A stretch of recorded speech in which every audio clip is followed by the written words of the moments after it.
Get ready, start.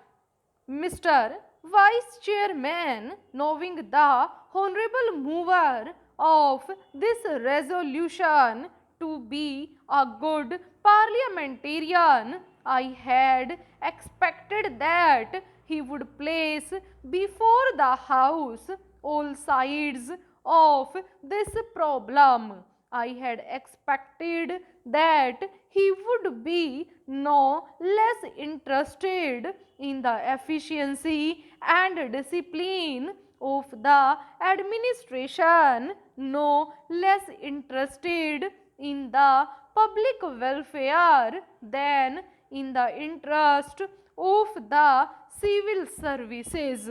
But I am sorry to observe that he has taken only one view of the matter, namely the interests of the civil services alone.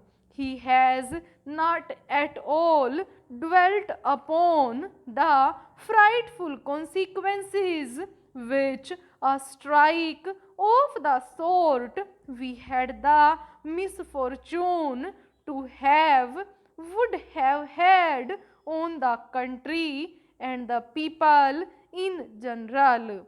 He has spoken, no doubt, in measured tones, unlike the honorable member who sat to his right in the morning and who raised a shout wanting to make up by sound what his arguments lacked in force. I wish to submit to this House that it would be incorrect and it would be imprudent for this House to accept this resolution. It would be incorrect because by accepting a policy of this resolution, we would be laying down something bad in principle, and we would also be accepting a policy which would be suicidal and which would cut at the roots of discipline in the services to the merits of reinstatement or otherwise of these persons. I will come later on. I doubt the very propriety of Parliament going into this matter. Now let us see what has happened. Whether right or wrong, departments have taken up the question of these strikers, those who took part in this strike, those who indulged in disobeying the ordinance, several cases of sabotage and intimidation, including criminal ones, have been gone into, and the authorities have taken some decision. In some cases, the government have taken the decision, and in some cases, the departments have taken the decision.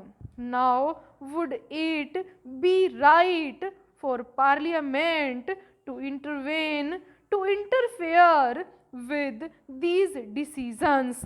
Suppose we do that. Suppose Parliament interfered with the decisions taken by the government or by the heads of departments tomorrow. With what face and with what authorities can the head of a department extract service from his subordinates?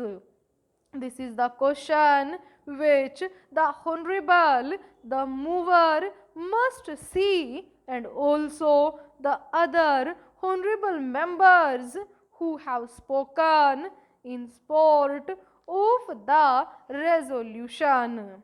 Unemployment is mounting up, and we have not been able to generate enough employment opportunities to provide even for those people who are entering the labor market today, perhaps to the extent envisaged during the 10th plan.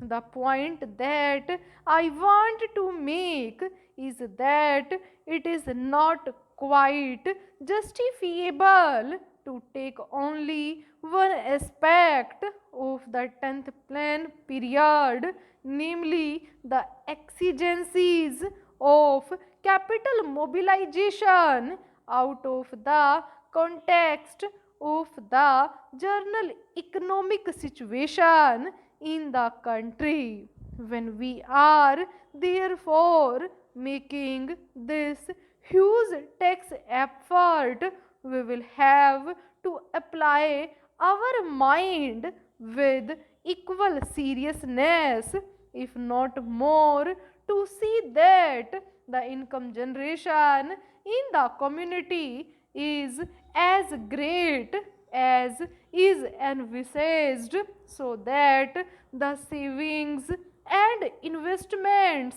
could be effected without disturbing unnecessarily the consumption pattern in the community. Whenever there is any tax on corporations, this cry is raised, and this cry is always belied by what the industrialists themselves have claimed to be the sensitive barometer to find out the climate for capital formation.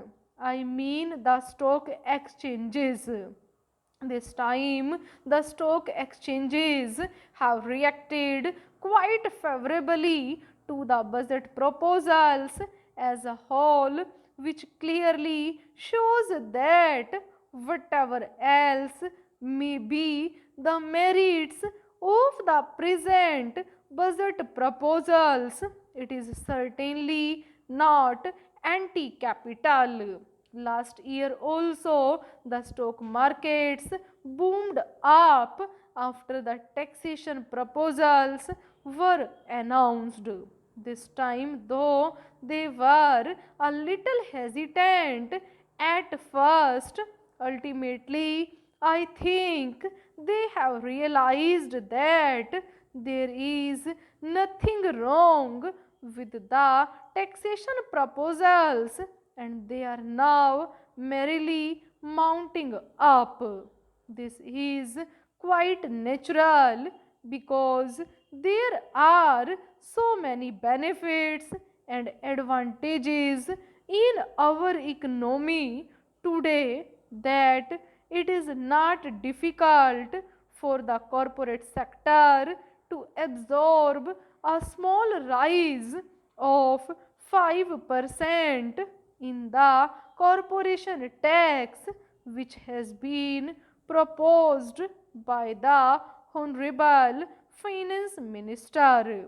The economy of the nation today is more or less a closed economy because, due to the lack of external finances, imports have been virtually prohibited. There is a lot of planning in the country which makes risk bearing rather unlikely, and because of the regulation of the economy, internal competition is also not very great. The risk bearing capacity which is claimed by the industrialists really for getting large profits and large yields on their investment is almost non existent in our economy today. our markets are expanding very fast, and the money generated is much more than the production of commodities. Full stop.